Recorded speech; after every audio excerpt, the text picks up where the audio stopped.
So what you have, as I said from the beginning, as soon as it became clear that the vaccines were losing efficacy and did not stop transmission, and that the government was mandating them and imposing a passport system, that we were entering a system of social credit where your refusal to take a regularly mandated vaccine will deny you access to society, that your access to society and your citizenship is contingent on good behavior as determined by the state.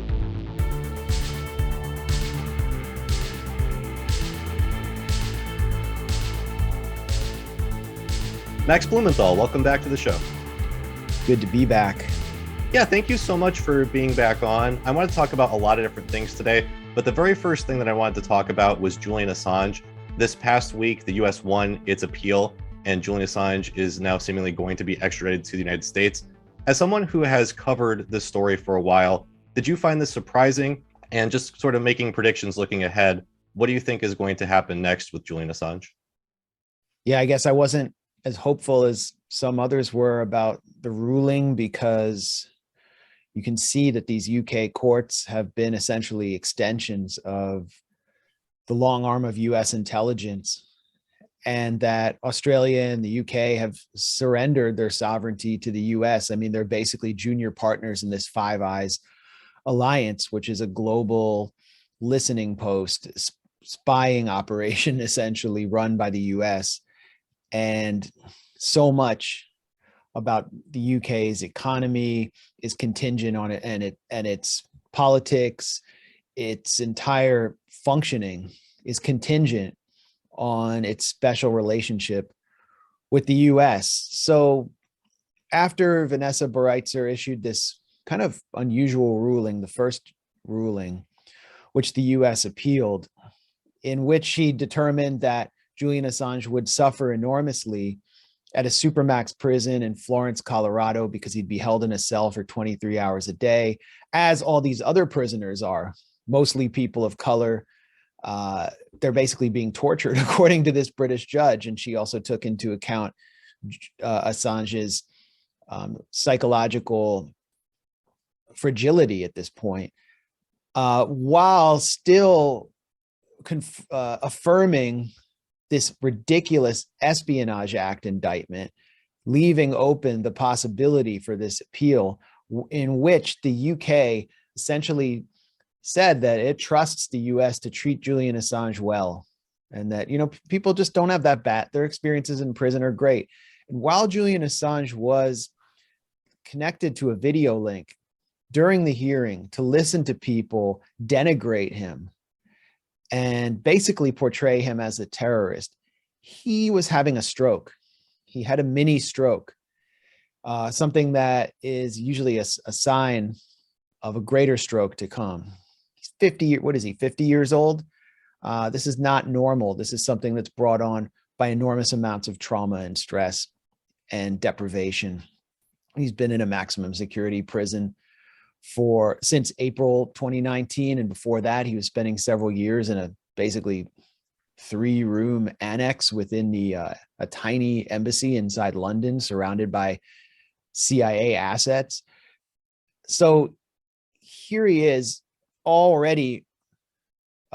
His death is already being accelerated by this entire process, and the British judge is ruling that if he is sent to a country where he's not a citizen and put in a supermax prison somewhere else other than Florence, he'll be just fine. I mean, it's an absolutely atrocious, ridiculous ruling that demonstrates what we've always known, which is that the US DOJ, and behind it the CIA, has been directing this judicial process all along. And what the Biden administration is trying to do is what the former head of Stratfor, this private spying firm, said should be done with Assange. This actually came out in the WikiLeaks tranche of Stratfor emails that were obtained by the hacker Jeremy Hammond and provided to WikiLeaks. This Stratfor director said that Julian Assange should essentially be captured, moved around, and have his public image destroyed, indefinitely without any court actually ruling on his fate. And so that's what's taking place right now. He's essentially being assassinated in it's a slow motion assassination that's being carried out behind the mask of a judicial masquerade.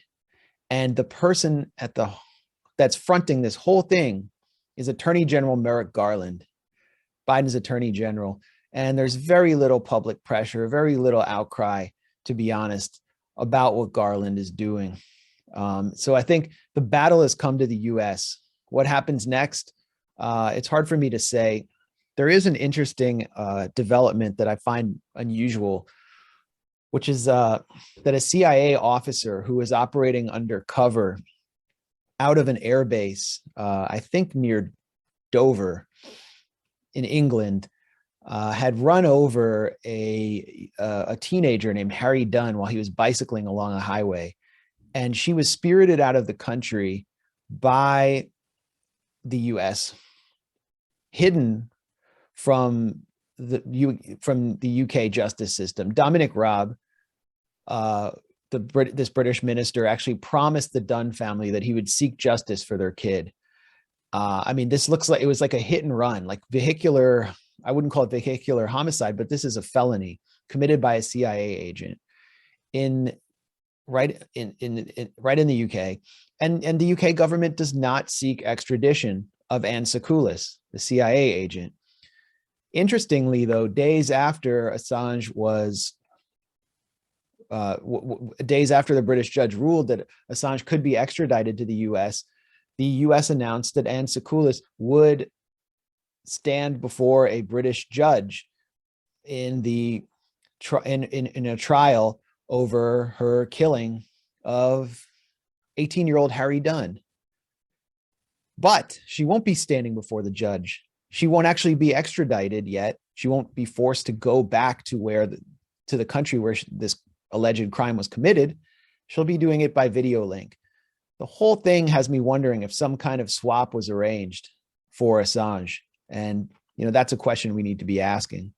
But overall, I think those who support Assange have to reckon with the fact that the media in the US has turned its back on him after relying on WikiLeaks for so many front page stories, after depending on WikiLeaks as the most reliable journalistic organization, which has never made a mistake. They've turned their back on Assange because he's seen as having hurt Hillary Clinton's political ambitions and denied her destiny to be Queen of America. And that the media could create a drumbeat right now to demand that Assange be released just in order to save the First Amendment and press freedom. They could have done that, and they're not doing it.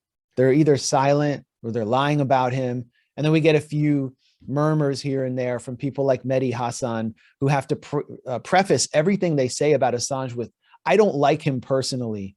Like he's personally a bad guy. They've never met him. And these are people who've never done journalism in their lives, don't have a journalistic bone in their body.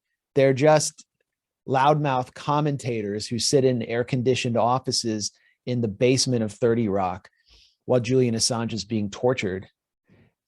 And they say they don't like him, but he needs to be preserved. He needs to be released in order to preserve press freedom. Well, it's better than nothing, but it's still really pathetic and revealing of the entire profession. And so the activist world that's supported Assange is left on its own and has to find creative ways to get the word out. I think one of the most important actions has been carried out over the past few months in the suburbs of DC with regular vigils outside the home of Attorney General Merrick Garland. And, when I've been up there, there's 3 or 4 people there.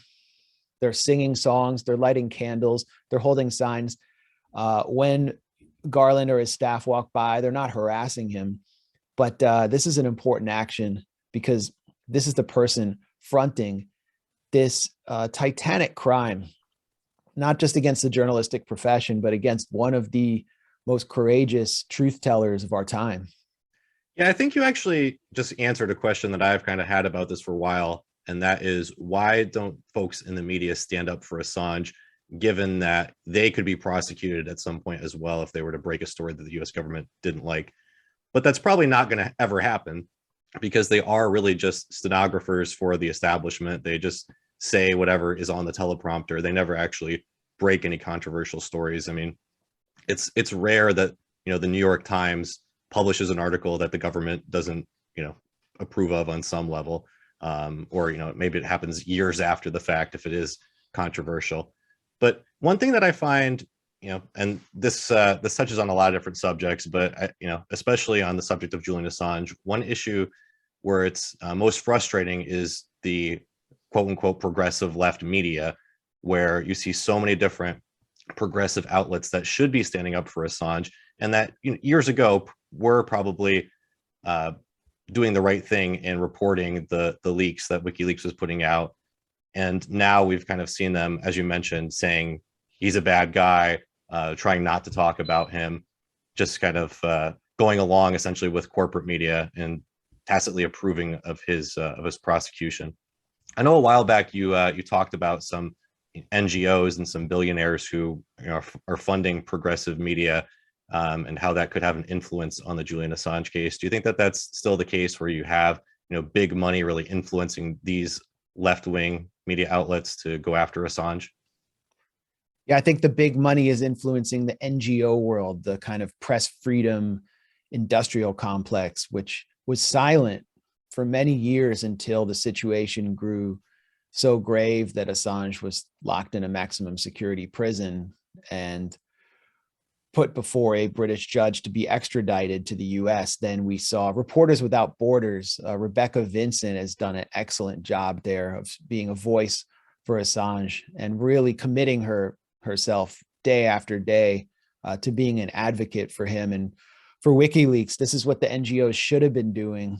I gave a talk at a sort of rally for Assange in New York on the Committee to Protect Journalists, and how this organization was basically a corporate and billionaire-backed Potemkin village to advance elite journalistic interests and push regime change from Ukraine to Nicaragua to Venezuela, and use journalists kind of as geopolitical pawns on behalf of Washington. CPJ's actually in 2019 issued a press release stating that Julian Assange was not a journalist and would therefore not be recognized among its list of jailed journalists who were essentially political prisoners, which they read out at their annual gala every year. However, two figures they honored that year, Miguel Mora and Lucia Pineda Ubao, were right-wing Nicaraguan journalists funded by the United States who had literally led this violent coup attempt in Nicaragua, just inciting constantly for people to go out in the streets and carry out violence to assassinate the elected president, to attack his supporters. They were literal arsonists. I would say not literal arsonists, but political arsonists in that country. And they faced consequences after the coup failed. They were put on trial. I mean, this is what probably would happen in any country. And they were the heroes of CPJ. Julian Assange was completely ignored. So, I mean, I think, you know, money's a factor there. Money's a factor in why Human Rights Watch does what it does. Human Rights Watch doesn't really have a constituency base. Its main funder is Uncle George Soros, who is basically a CIA asset. There's a 1991 article by David Ignatius at the Washington Post on how George Soros and other billionaires were overt operators for the CIA, how in the past the CIA would operate covertly. Now it's operating through, working through pass-throughs like the Open Society foundations of George Soros, and there are other figures, the National Endowment for Democracy. George Soros is the main funder of Human Rights Watch. He pays for its offices inside the Empire State Building, and Human Rights Watch has been muted on Assange. Now they've spoken up in coalition with other NGOs, but it was revealing to see these NGOs just be so silent over the years. When it comes to progressive media, Julian Assange is supported by many people I would describe as progressive leftists more than ever. However, you have people who they present themselves as progressive leftists. What's this guy who's the nephew of Cenk Uygur? Hassan Piker, formerly known Hassan as Bro Piker. Tip. Sorry? Formerly known as Bro Tip. That was Bro his Tip, yeah. name previously. And, Vosh, these characters, really what they are, they're the id of the establishment. And their recent comments about Assange reflect the sensibility of mainstream media when it comes to Assange, and specifically Beltway media. They don't know that, but what the Beltway media hates about Assange is who he is. They hate what he tweeted when he was able to tweet. They hate his supporters and what they represent. And so when Vosh called for Assange to be extradited and tortured because he hates his supporters, that's just, there's a whole slice of the establishment, which, what is the US establishment? What is the media establishment? It leans progressive on a cultural level. So he's expressing the cultural sensibility of so much of the 30 and 40 somethings that populate mainstream media. They just think Assange is this dirty, unwashed, anarcho-libertarian who has disgusting views and is a rapist. That's what they think. And they think his supporters are the same because his supporters can't be classified and are not able, they resist partisan definitions. They reject the partisan system. In many ways, they represent a left that cannot be domesticated into the Democratic Party. There are right-wing supporters of his as well. And that really, I think there's nothing more threatening to the establishment than that, whether it's national security, foreign policy issues, or the whole issue of COVID. That's a real threat. And it makes me think of this weird fake alliance of Black Hammer and the Proud Boys that just emerged out of nowhere. I mean, these are two organizations that are infested with federal law enforcement agents. I mean, we know that Enrico Tarrio was an FBI asset. I documented how figures around January 6th who were organizing with the Proud Boys on the sidelines were FBI assets as well. Black Hammer is a joke. It is a joke. And this whole thing looks to me like some kind of federal operation to discredit the politics of the moment because they're so threatening, and to just puppetize it, to make it look like a giant cartoon. I mean, I know I'm kind of going off on a tangent here, but because I'm thinking about how difficult it is for the political establishment and specifically the Democratic establishment to keep people corralled into the party. They're very threatened by the kind of politics and mobilization that's been emerging in the last year or so around protests against vaccine mandates, for example, where you actually have seen in New York City MAGA types from either the far boroughs, Staten Island, and coming in, the right-wing ethnics coming in and protesting alongside leaders of New York's Black Lives Matter chapter. You saw that at the protest in support of Kyrie Irving outside Atlantic Center. That's very threatening. When those groups start getting together, it can shake the establishment to its foundation. And I think that's an important point too, because we see a lot of these folks, kind of palling around with right-wing media figures, like establishment media figures like Ben Shapiro. They'll go and do debates with him or whatnot. Yeah. And they're perfectly fine with the establishment Democrats associating with establishment Republicans. That's perfectly fine. What I think is funny about the anti-imperialist left often being demonized for calling for worker solidarity or reaching out to right-wingers to advance left-wing issues among them and maybe pull them to the left. They often get demonized, as being part Nazbols or part of this red-brown alliance. But who are the ones who vocally say that the Bush administration, the Republican Bush administration, were war criminals who should be prosecuted?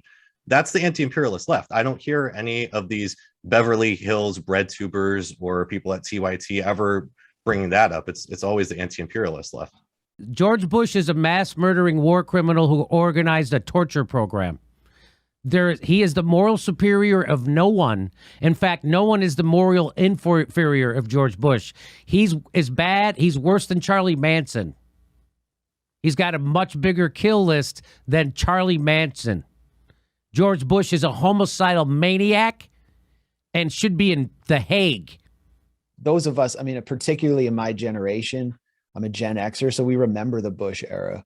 We remember all these criminals like David Frum. We remember Bill Kristol and what they did to just destroy an entire region of the world on the basis of lies. And they've been welcomed back into progressive circles in the same way that sequels are made of films like Psycho because everyone forgot how great the original film was.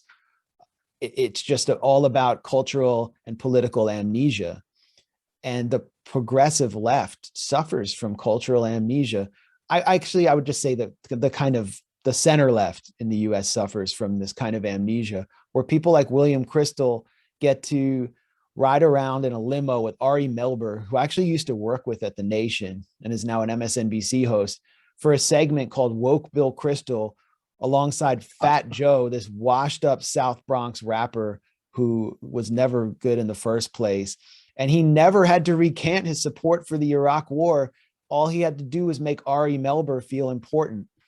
I'm struck how much people overly almost like are excited or value, you know, someone talking across the aisle or different people getting together to show that you can have a civilized discussion. When we come on your show, you're like, you broke the ice, and like people love to see it. Like because I don't think nobody ever seen a pairing like this, talking about political issues and stuff like that. Trump's brought us together. It's a tribute to Trump. It says everything about the center left welcoming war criminals back into the fold, allowing the neocons to come home to the Democratic Party. But there's a fourth guy in there who isn't identified. And I think he's like a Comcast CEO or executive who basically paid for this moment to take place. There's so much shady stuff happening with the neocons behind the scenes, but they bring a lot of money with them. We actually saw a letter recently that was published in the New Republic that William Kristol fronted. He was one of the two names on it. And all of these baby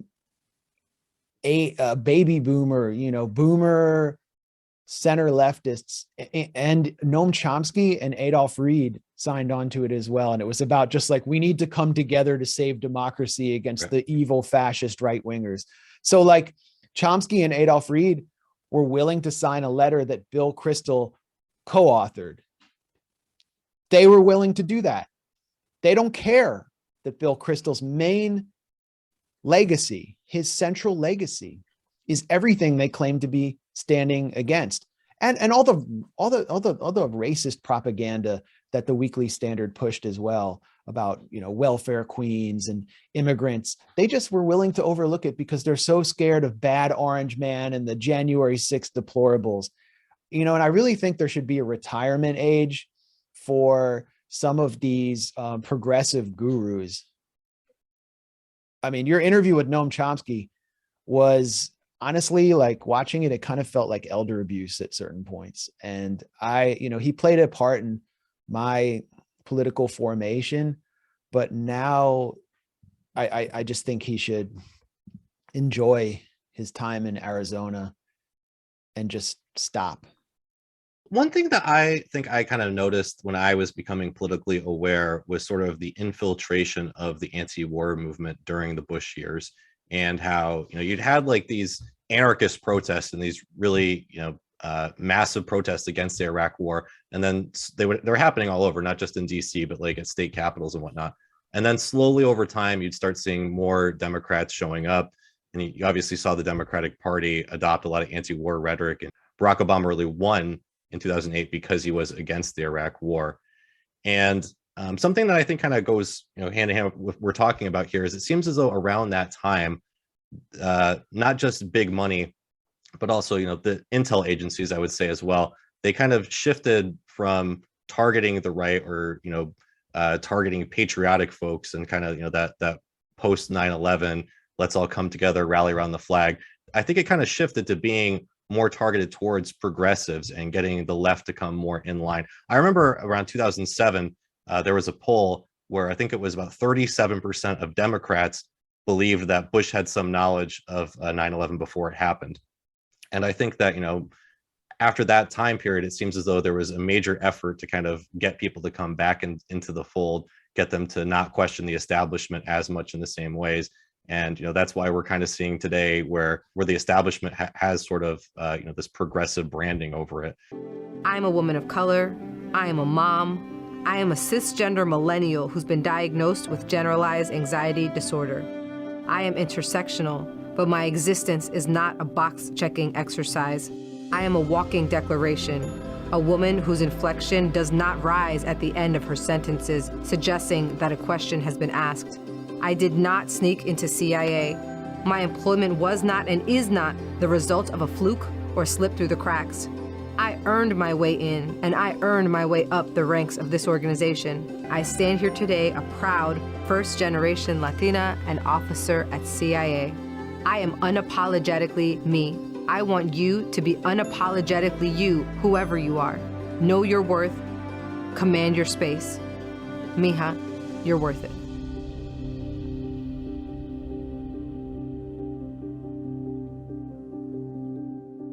When I think about infiltration during the Bush era, I witnessed police infiltration of protests. Actually, before the Iraq War, I was a participant in the DNC protest in 2000 in LA. A number of my friends were organizers of that protest and participated in it. A close friend of mine actually was managing some of the bands that were on stage at the protest. Rage Against the Machine drew a huge crowd. It was basically a free Rage Against the Machine concert outside the Democratic National Convention. And it was a major threat because more young people, all progressive young people of all classes and races from across the LA area had come out, and they outnumbered the Democratic delegates inside. The police were threatened. And I remember being kind of close to the stage and seeing a mass of people dressed in black with masks on march towards the stage as Rage Against the Machine. I'm not a Rage fan, by the way, because You don't like their music? when I was in college, all the frat boys would listen to it, and they would listen to like, you better do what they told you, while they were doing beer pong. And like, Right. I'm like, you are doing what they told you. Like, you are an embodiment of this song. This is the most ironic scene ever. And the song will never recover in my mind. And yeah, so it's triggering for me. But anyway, they marched to the stage, this Black Bloc group. It was the first, maybe one of the first. I'd seen Black Bloc in action. I knew some of them through the whole, throughout the 90s, but this was a weird action. Then they gave the finger to Rage Against the Machine, and then they just marched towards the cops and began throwing like water bottles at them and small objects. No one else had any interest in doing anything like that. They wanted to see let the protest develop and build to a climax and really put pressure on the Democrats. And there were denunciations of all the corporate money that Al Gore was taking in from the stage, Al Gore being pro-war. As soon as they threw these water bottles in choreographed fashion, the police moved in with horses and they tear gassed the whole crowd, and the protest was broken up within a few hours, and the Democrats and their convention were preserved. And I started to think, what could be easier for the police to do than just put on masks or infiltrate this group that wears masks? No one knows who they are, and create the trigger point for the cops to break up the whole protest. And I saw that again and again, all the way through Occupy, which led me to really question how these protest movements were being infiltrated. Also at anti-war protests around the Iraq War, I'd see like muscular guys with crew cuts, like holding anti-war signs, obviously like they didn't mean it, just standing around and monitoring people. The big protest against the Republican convention in New York, I saw a group break up the march by setting some gigantic bonfire in the middle of the march and forcing the march to stop, so that a photograph of it would just show segments. I mean, I can go on and on and on about obvious police infiltration of some of the biggest protest movements. And it all basically led up to the Obama era. and Occupy. Occupy felt like kind of one of the last gasps of the left in this country, where Obama had sucked up so much energy. You had all these like left libs with Obama bumper stickers on their Toyota Priuses that had a peace sign on them. They thought he was going to be a peace president. And then you saw the co-optation of the left through the humanitarian interventionist narrative during the Obama era, where basically war wasn't sold as a war against evil, as Bush sold it, or a war to rid an evildoer of his weapons of mass destruction and his ability to destroy Israel. It was sold as a way to save the subaltern children who were being oppressed by a dictator, and then to implant democracy, going back to the Yugoslavia narrative. And that was for the progressive left. And many of the progressive NGOs had shown like that they were willing to accept it before this narrative reemerged. I mean, you saw Amnesty International actually urge NATO, outside a NATO conference, to stay in Afghanistan, to keep troops in Afghanistan. I even remember some peace groups issuing calls to keep the US troops in Afghanistan so that they could protect the Afghan women in Kabul. So the left, in so many ways, it doesn't necessarily need a gigantic intelligence operation, but I'm sure that there were outside elements of infiltration that were not authentically left that took place. I think one of the main issues that drove a wedge into the I don't know how to describe it. I guess the anti-war left was the whole Syria issue.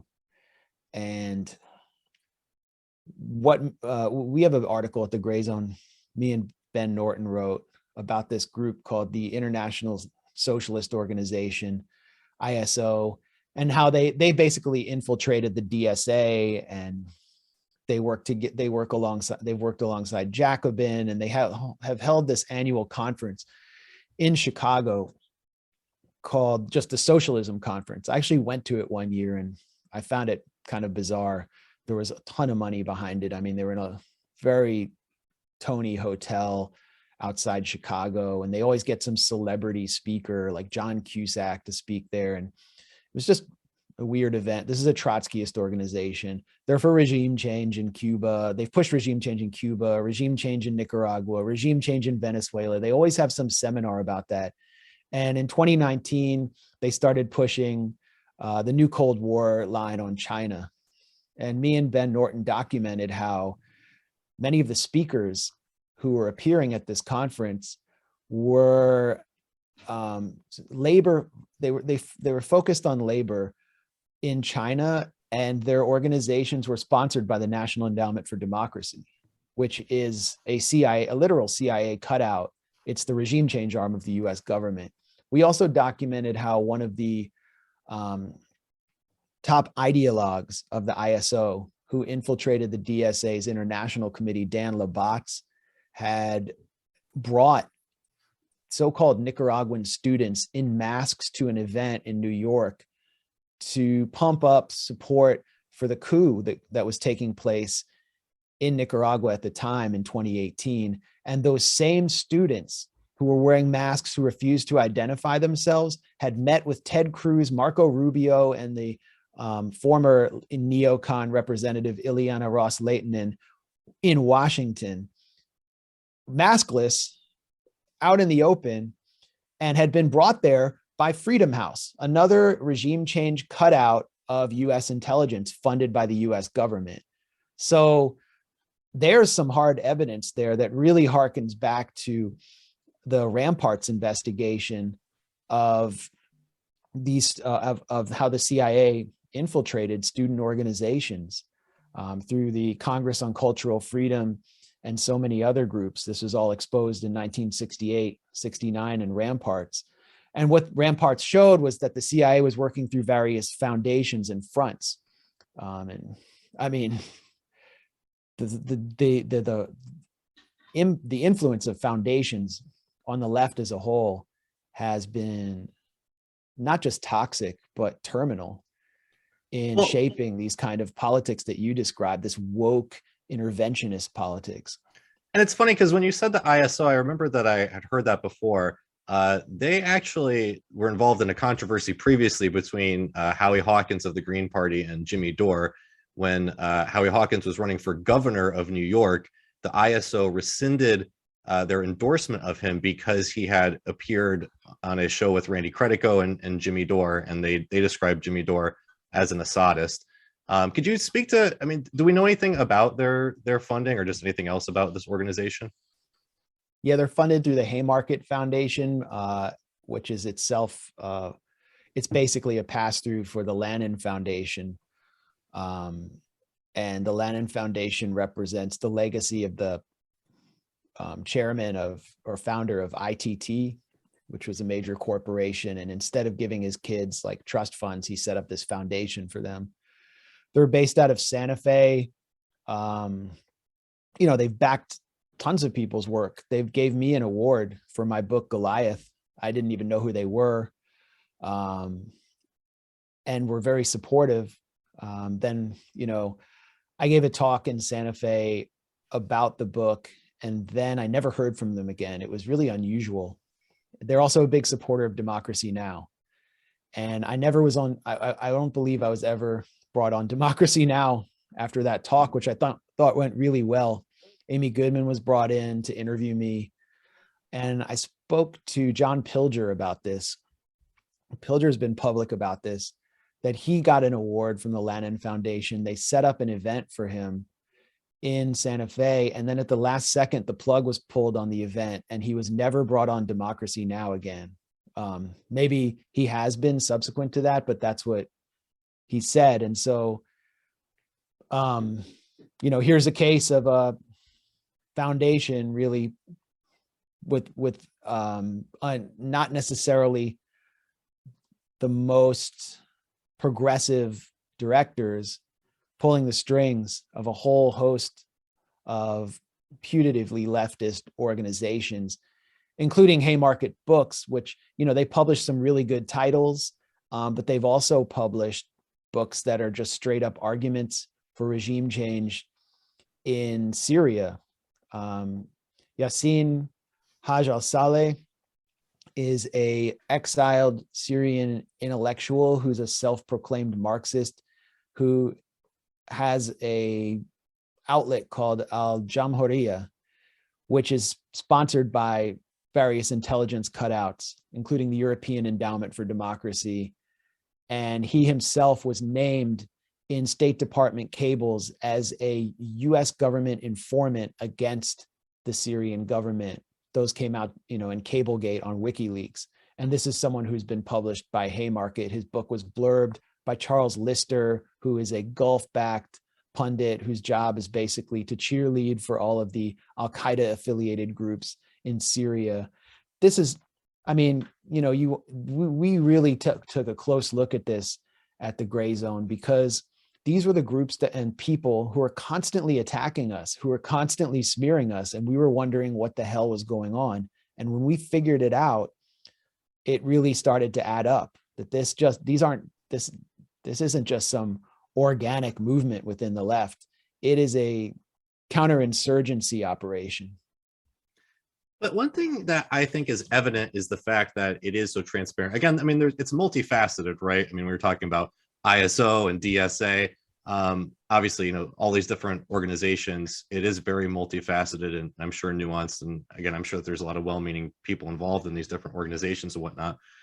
But again, if you go back to TYT, for example, just the way that they portray themselves as being the real left and attack folks like me and you and Glenn Greenwald and Jimmy Dore, while also being funded by billionaires and, you know, ranting against the communist totalitarian regime in Cuba and supporting all of U.S. intervention.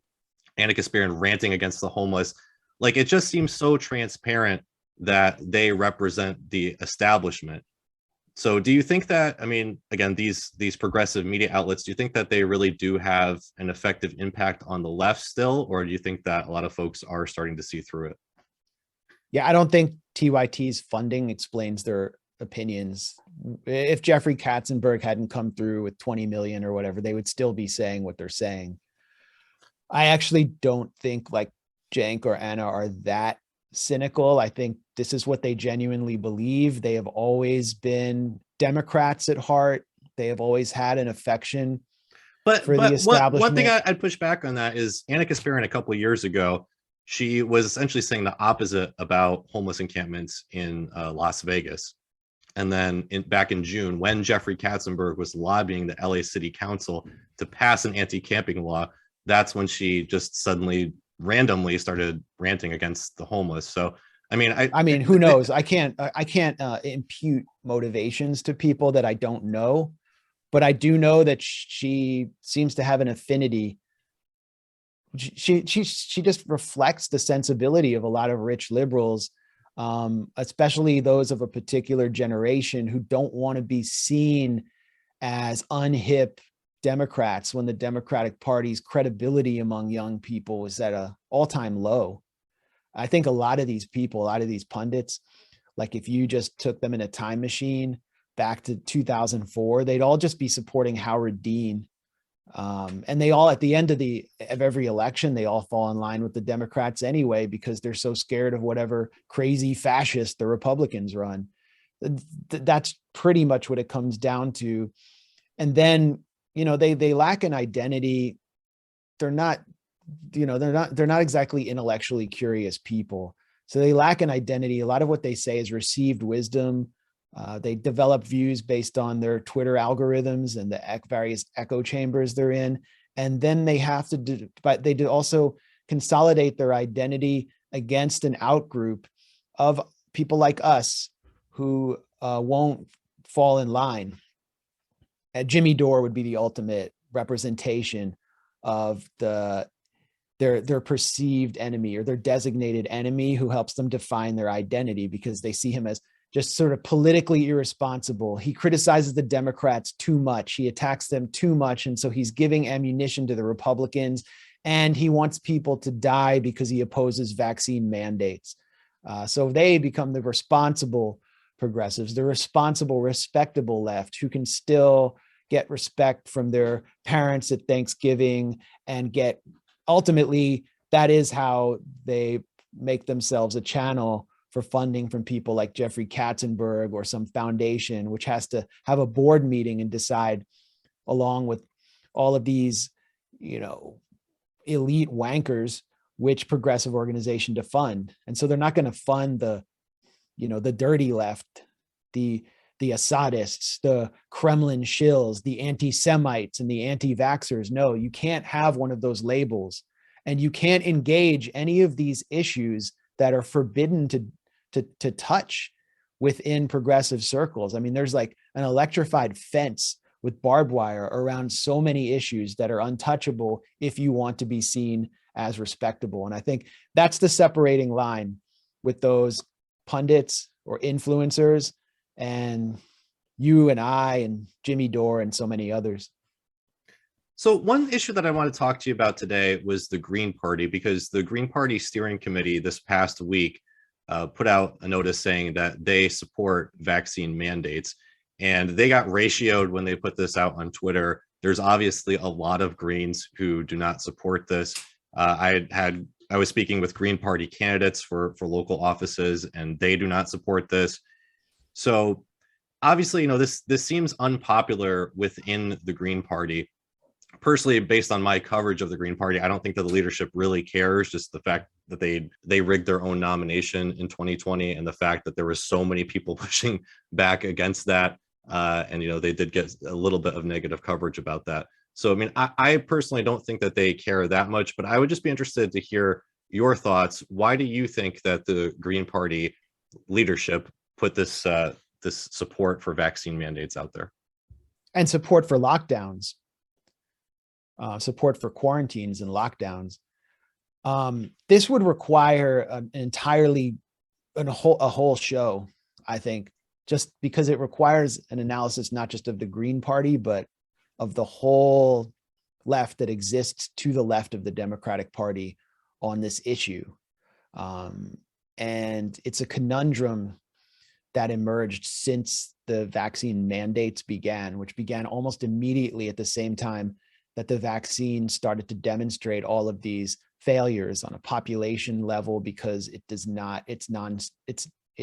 not sterilizing, and therefore does not prevent transmission in any meaningful way. And because it is now very susceptible to the Omicron variant. You can just go on and on about all of these, but all of these issues and contradictions in vaccine policy emerged. The vaccine was supposed to just kind of end the pandemic and provide us with all of this hope. And then this ugly debate emerged as the government and the state started forcing people to take it. And I think many people on the left saw the right wing as the only base of resistance to the policy of coerced vaccination, mandatory vaccination. They thought, it's just a bunch of MAGA idiots in Texas. It's just the Trump supporters. And it's because they don't support the state. I mean, you can look at the simplistic analysis spouted by someone like Adolph Reed, who said that, it's just time for the state to impose coercive power on these deplorables to end the pandemic. That kind of simplistic logic, which doesn't take into account the reality of resistance to these policies, or the policy of segregationist vaccine passports, or livelihood and soul crushing, psychologically devastating lockdowns. So what they've done is taken for granted that everyone on the left supports this because it's simply the state doing something good. It's a substitute for public health care. It's basically a substitute or a proxy for Medicare for all in their minds. And it's the state against the libertarians. It's in some ways the closest they'll ever get to socialism in America in their minds is the Biden policy of vaccine mandates. And the vaccine passports, from a psychological point of view, and I've talked to so many leftists about this, they see it as a way of basically segregating deplorables out of society, and they don't see how it's affecting poor people or minorities. They have no connection. They have very little connection to working people. So for them, they just take the whole thing for granted. Right. I mean, Cenk's reaction to my Noam Chomsky interview was, well, why don't you just download an app and have food delivered to you? What's the big problem? I mean, that's like the delusional rhetoric of a guy who's just totally detached from, doesn't even pretend to be connected to humanity. I mean, you look at his rants in airports when his plane is late, and this guy is like, he's not there.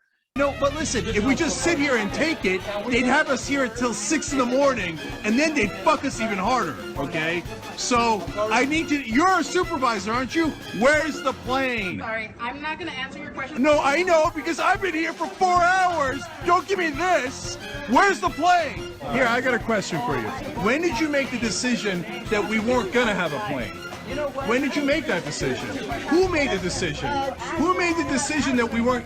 It's funny to you, right? It's not funny to us. Who made the decision? Who made the decision? Who made it? Well, who is it then? That's what I'm asking. Whose fault is it? Whose fault is it? Is there a crew? Is there a crew? Is there a crew? By yelling, we're not going to be able to answer your question. Okay, let me whisper it. Is there a crew? Is there a plane or a crew? He's not there, but I'm talking about radical leftists, like people who claim to be revolutionaries, people who claim that they're, embracing this Marxist tendency and want to rush to the barricades and overthrow the capitalist government. They have taken for granted that everyone on the left and that working class people support these same policies. And when the Green Party came out with this statement, just to see the amount of pushback from leftists, from Green Party constituents, it really showed how the consensus has shattered, and this always false image of the quote unquote anti-vaxxer as a right-wing MAGA hater of the state is evaporating, is being eroded faster than the efficacy of the vaccines against the Omicron variant.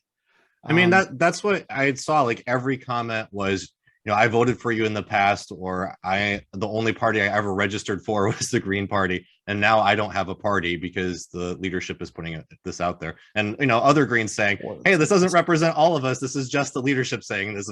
Not every member believes this.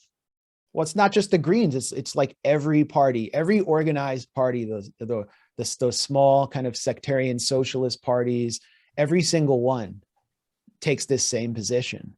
And people within the party who speak up, well, they don't. You have to self-censor.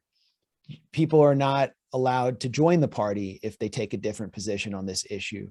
And it is simply... Well, I'm sorry, just to interject there. I almost think they don't want people to join the party, just to be honest with you. Just the fact that they have demonized every person who ran for president in their 2020 primary as not being a real Green because they weren't Howie Hawkins, or because they spoke out against the rigging of the nomination in favor of Howie Hawkins. So because of that, they're not a real Green. So to me, it almost the Green Party specifically, or the leadership of the Green Party, it's almost like they want it to be this trust fund hippie boomer social club. It's not like they're actually reaching out to have people join the party and participate. Oh, absolutely. I mean, they're afraid of the kind of people that would join if they actually stood up for workers against this massive assault. All these healthcare workers who are being driven out after having been infected with COVID, having stronger immunity than someone who was vaccinated alone. And now they're all being called back to hospitals because of a worker shortage. They don't want those kind of people in their party. They don't want those like working class people around. It's true. And you look at the kind of characters that have been put in leadership positions. The Canadian Green Party had a rigging process as well in its last leadership election to get someone in power who was willing to support, humanitarian interventions, and who wasn't a strong opponent of US and Canadian empire. Look at the German Green Party. The German Green Party is like a perfect distillation of everything wrong with supposed green politics. I mean, they're just tools, complete tools of NATO. They are supporters of an increased military budget. They're so hostile to Russia that they're willing to torpedo the Nord Stream 2 pipeline deal using green justifications and send energy prices soaring ahead of winter, which, who does it hurt the most? It hurts the working class. It hurts working class Germans the most. And they just deny that inflation is hurting anyone in the US. I mean, you just see the most ridiculous positions tumbling out of supposedly green think tanks and the green parties across the world. The Israeli Green Party, Meretz, has been one of the biggest supporters of all of the assaults on the Gaza Strip and segregation of Palestinians. They're an absolute joke, and they've been pretty much driven into ruin. So we're seeing this process play out in the US with a delusional anti-working class politics. And we're going to see it, this contradiction between these supposed green parties and the working class across the left sharpen in the coming years as this narrative of the climate emergency is pushed. I'm not denying climate change. I'm not denying environmental doom, but there is a clear agenda here behind this narrative of climate emergency. There is an agenda behind Greta Thunberg, and it's to tap into an entirely new market to keep global capitalism alive. And that's the market of mineral wealth that is required for renewable energy. It's a multi-trillion-dollar market. It's why Al Gore set up Generation Investment Management to cash in. I mean, so many people are cashing in on this. And it's necessary for us to completely reorient our economies, to carry out a controlled demolition of our economy, the kind of controlled demolition that we saw accelerate under lockdown last year. And you hear people actually within these respectable left NGOs calling for climate lockdowns in the future, and that being a component of the Green New Deal, and for reducing people's economic capacity, especially working class people. I mean, this will fall on their backs the most harshly. There was this bonkers paper I read by John Pfeffer, who I think is the director of the Institute for Policy Studies in Washington. It's sort of like the bread tube of think tanks. And he complained that those who protest vaccine mandates are making it hard in the future for the government to implement the kind of climate lockdowns, climate lockdowns that will be necessary, as well as imposing criminal penalties on people if they use too much energy in their homes. Again, it's putting the emphasis on the individual instead of on massive multinational corporations in the state. And it's about reorienting the economy. When people talk about the Great Reset, that's just a proxy for this kind of thinking. When they talk about globalism on the right, this is what they fear. And it's why they're getting so many working class people magnetically flocking into their ranks, while they turn in disgust at what they see from the left, including the Green Party, which should have been an alternative to the Democratic Party, as the Democratic Party became a tool of Wall Street and the war state. And finally, I have some sympathy for some of the leadership for Jill Stein, for example. I don't know where she stands on this issue. I haven't spoken to her in a while, but the way that she was demonized through Russiagate really neutered the Green Party, probably permanently. And it paved way for someone like Howie Hawkins, who was a supporter. I mean, he echoed the Russiagate narrative in so many ways. He was a supporter of regime change in Syria. So, it's a tragedy in so many ways. And when you hear all these people say, I'm politically marooned, I hear that constantly from so many people who've spent their lives in the activist left, that they're politically marooned. COVID exposed it for them, but it won't stop there. So where do they go? Well, Where I is the think party for them? It's been a slow transition, right? And that's why I kind of said, like, it seems almost like since the time of Barack Obama, you've just been seeing it more and more, like since the Arab Spring to everything with Syria to Russiagate, now with COVID. Like, it just seems like a slow, like taking over of the left through these marketing campaigns, through this big money, and through just kind of like adopting these talking points and kind of shifting support for the state, for imperialism, as being left wing. I agree, but I don't think it's just a top down campaign. I mean, it's the way that so many people are educated, who are drawn to the left. There's an organic factor there as well. Well, I think there's definitely like a class issue to some degree, but yeah, that's what I mean. I think that also at the same time, like, there has to be influence, like TYT, Democracy Now, Jacobin. They have to be, misleading folks to some degree as well, right? Absolutely. And I've just been reflecting on the past few years. It really became most evident in the Trump era. But almost all of the attacks that I've been receiving have come from what's known as the left in the US, not necessarily from the right. When I started speaking out against Russiagate and said this is just a narrative designed to cultivate support for a new Cold War, to drive defense budgets, to drive the FBI's budget, that there is a national security state that exists behind Trump that's possibly more dangerous than him. And of course the Clinton dead enders were pushing it too, but the real dangerous component of it for me was the new Cold War and McCarthyism. Then when I started speaking out about the Syria deception, I mean, it was just a massive deception designed to stimulate public support for another regime change operation. And then, speaking out about the mandates. I never would have said a word about vaccines in my life if the government wasn't forcing people to take this entirely new product, which, yes, has been shown to injure many people. They should be given a choice, and is also a gigantic boon for big pharma, and is not resolving the pandemic on a population level, though it might reduce severe illness for some people. I never would have said a word.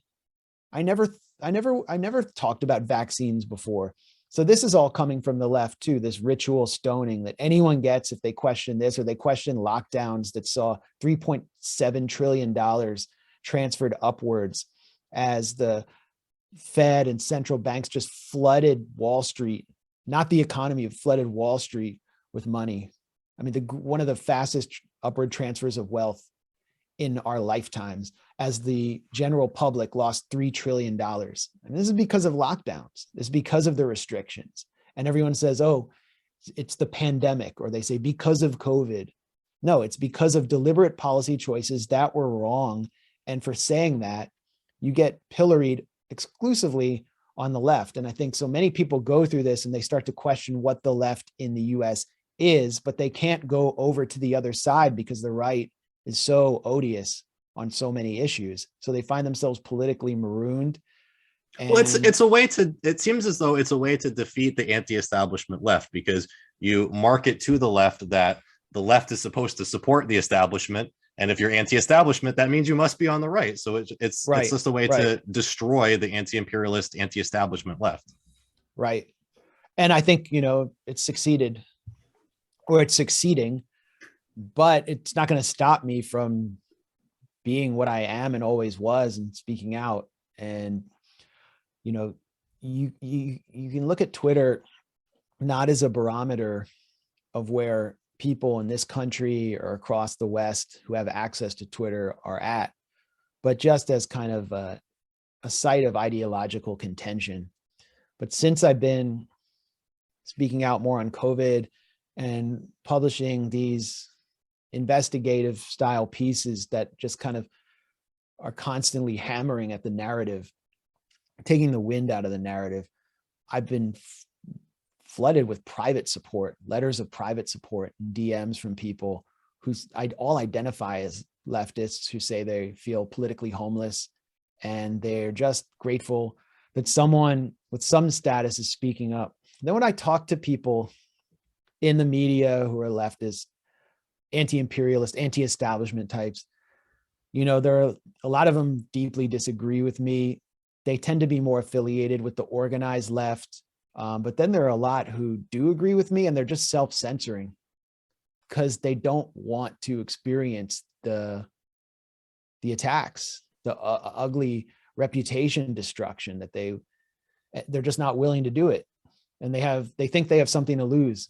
And I see them, it's almost like they're talking about anything but COVID, just trying to find something else to talk about just to avoid the inevitable.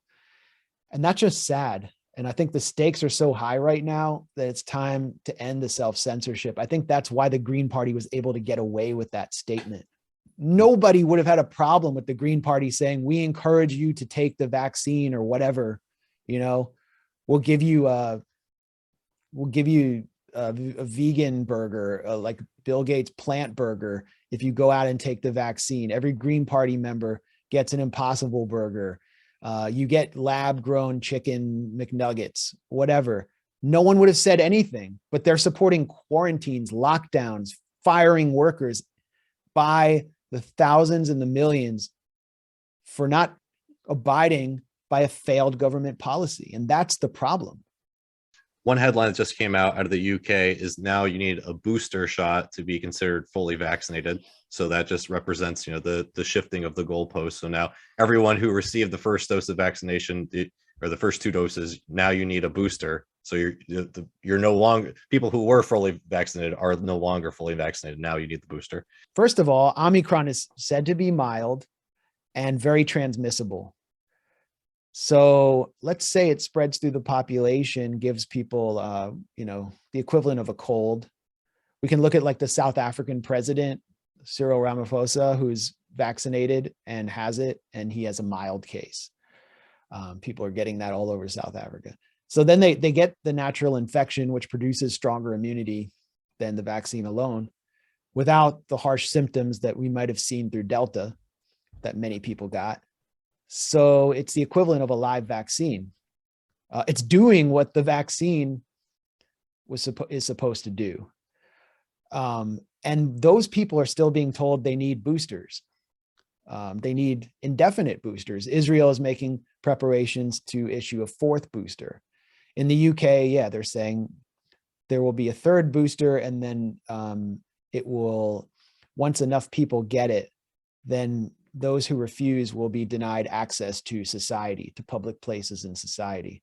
So what you have, as I said from the beginning, as soon as it became clear that the vaccines were losing efficacy and did not stop transmission, and that the government was mandating them and imposing a passport system, that we were entering a system of social credit where your refusal to take a regularly mandated vaccine will deny you access to society, that your access to society and your citizenship is contingent on good behavior as determined by the state. That is a social credit system, and that's what you have with the boosters. When will they end? The Pfizer CEO, Albert Bourla, was asked recently by the Wall Street Journal, how many boosters are we going to need? And he said, I don't know. I don't know. Of course, yeah, you don't know. It's just endless. Bill Gates in his every 6 months for the rest of your life. Well, and what about children? I mean, the San Jose Sharks, this hockey team that I forgot existed until I read this story, they are imposing vaccine mandates for, not mandates, passports for everyone over age 3. So if you're 3, they're trying to encourage 3-year-olds to get a mRNA vaccine against a virus that is practically harmless for healthy children. At least it won't put them in the hospital. How many booster shots will a 3-year-old have to take if they get in that regimen and if this system comes into play? I mean, does anyone contemplate that from an ethical point of view, that by the end of their life, the child will be like Clive Barker's Hellraiser, or like a human pincushion based on how many vaccines they had to take? And is that healthy when you could just simply be infected by a mild variant, or, I mean, it's just mild for children in general, and develop the kind of natural immunity you do with so many other coronaviruses? I mean, that's the way that I developed immunity, and I assume most people watching this did, against the flu. Right. But the problem isn't, the vaccine is inherently bad. That's not the problem that I have, or so many people have. That's why the label of anti-vaxxer seems so ridiculous, because none of us were out there protesting the MMR vaccine for kids before any of this happened. It's about this idea of social credit, that you can't participate in society. You can't go to a restaurant or even go to school unless you do what Gavin Newsom or some other World Economic Forum fellow, who's like basically not like a technocratic animated wax museum sculpture, says.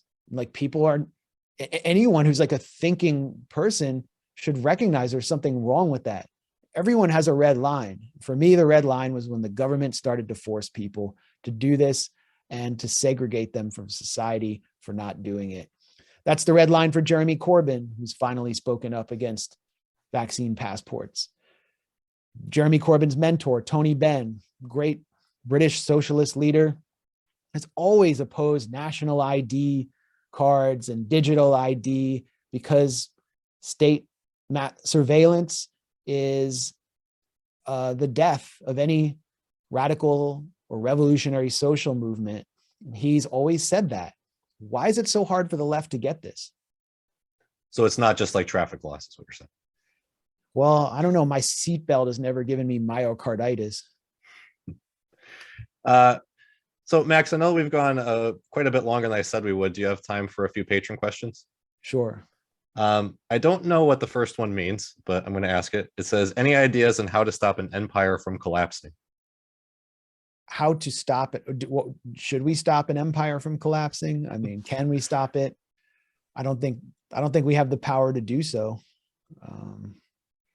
It's kind of like riding along on the Titanic, on the deck of the Titanic. That's what it feels like these days.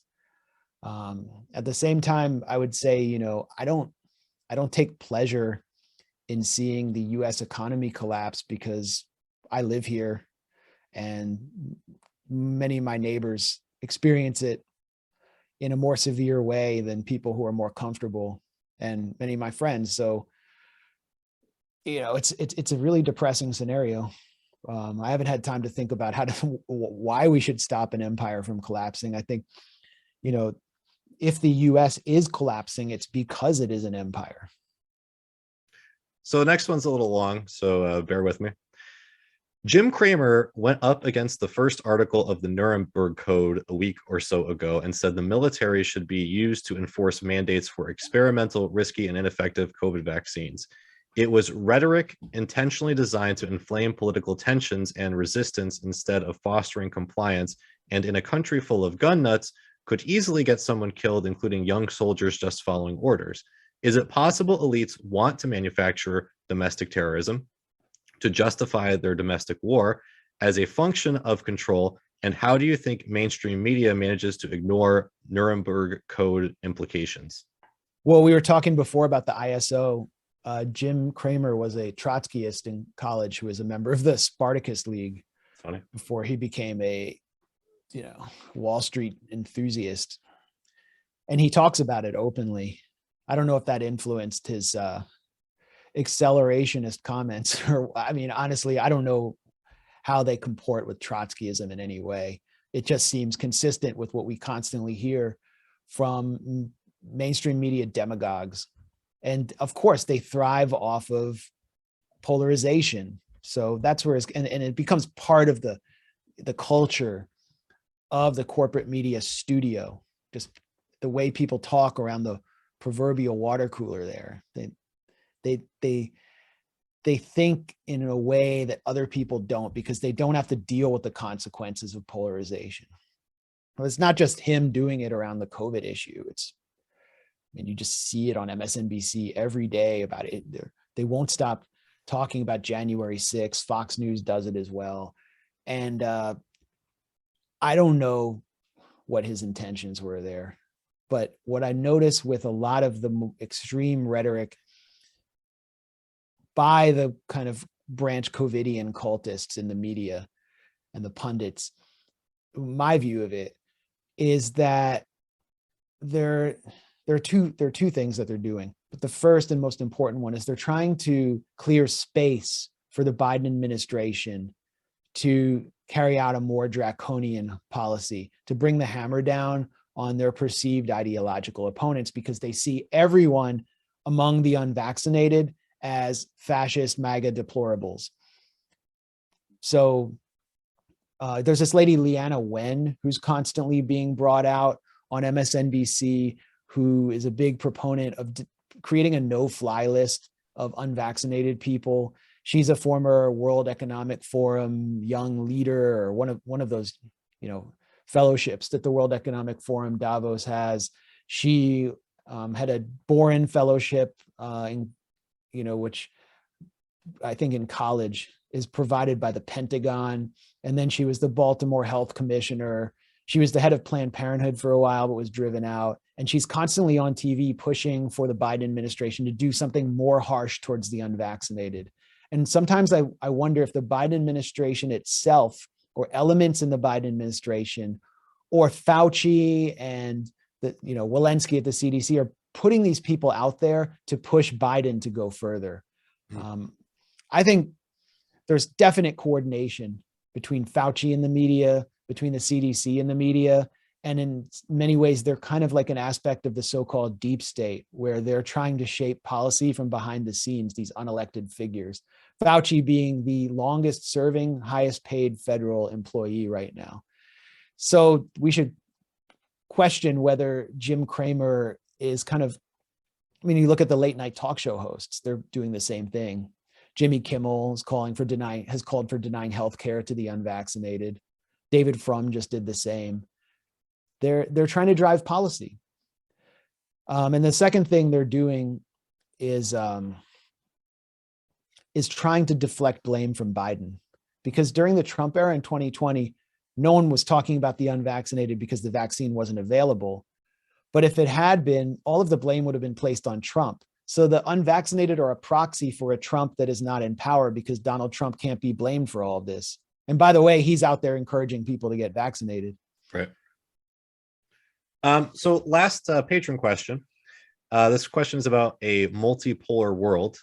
The patron asks, this is a real power shift occurring, and what are Max's thoughts regarding the shift from a unipolar world to a multipolar world? Will the US adapt or continue trying to bully the world into submission? I see no adaptation to reality happening within the Biden administration or the halls of Congress.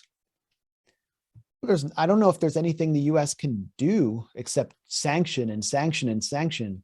And once the sanctions lose their teeth because the dollar is no longer the dominant currency, or because mid-level powers are able to stand up militarily to the US, as we saw with Iran and Venezuela, when these shipments of oil, of fuel to Venezuela under crushing US blockade were arranged by Iran. And Iran was willing to send ships 7,000 kilometers across the world. And the US couldn't do anything to stop it. Once that takes place, there's very little that any administration can do. Now, Russia and China have hypersonic glide missiles that can wipe out a US aircraft carrier in seconds. The US cannot defeat Russia militarily in eastern Ukraine. Any NATO battalion would be wiped out with one of the largest artillery assaults we've seen since World War II if they dared threaten Russia there. So that the US and its empire is checked right now on so many levels, can still do a lot of damage.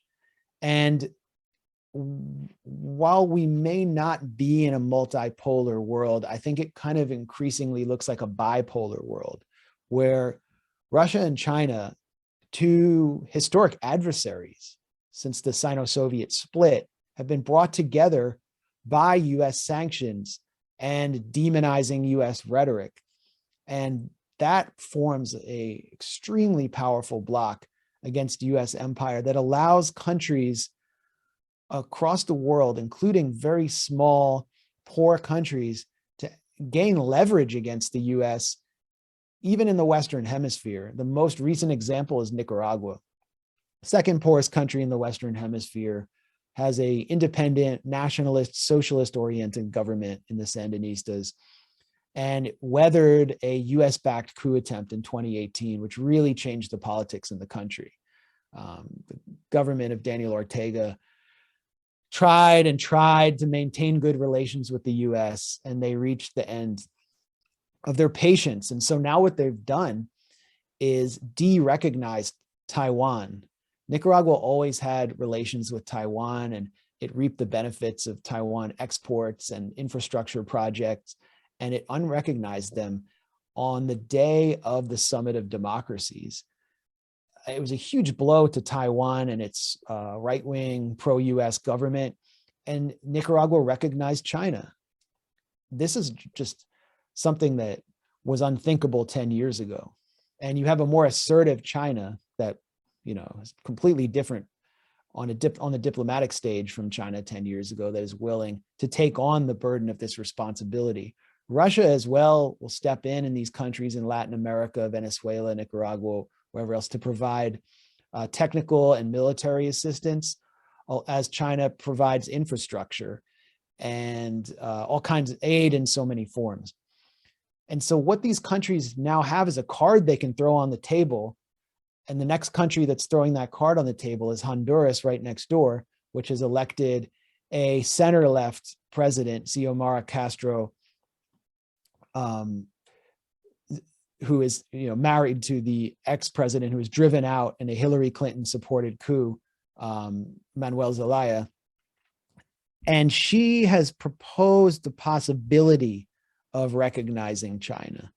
And that's just a way of telling the US, like, do not screw with us. Do not do another coup. You don't want this to happen right in a place that you consider your backyard. So that's the power that a multipolar or bipolar world gives countries that have been historically brutalized by the United States. And I think that speaks to what the Kamala Harris is doing, trying to throw all these crumbs at these countries in Central America to keep them from leaving the U.S. fray, but also because in the U.S. sphere of influence, what have these countries become? They've just become migration factories, sending their poor north in the form of caravans to serve as cheap labor for U.S. corporations, and then to send their money back as remittances. And that's what so much of the Northern Triangle economy in Central America is about. And the new generation of leaders there is sick of it. So the U.S. is trying to buy them off, sending corporations down there to create jobs, but they're really just delaying the inevitable. And these countries have more power diplomatically than they've ever had because of I think because of the pushback against U.S. empire. Well, Max, I really do appreciate you being on the show today. I'm sorry that we went so long. I hope I wasn't disrespectful of your time. But it was my fault, because I just love the sound of my voice so much. No, I really appreciated this conversation. I thought it was great. And for everybody out there who would like to follow you and support you, how can they do that? Well, the Grayzone.com, that's Gray with an A. I'm on Twitter at my name. And check out my weekly live stream at rockfin.com, where it's called Foreign Agents. And we're having conversations there that YouTube and its censors probably won't allow. So I think we've had some of the most interesting conversations over the last 3 or 4 months that I've been able to host. So check that out. And Moderate Rebels with Ben Norton, that's another weekly podcast I do on YouTube. Well, thanks again, Max. I really do appreciate it. And hopefully I can have you back at some point in the future. Absolutely.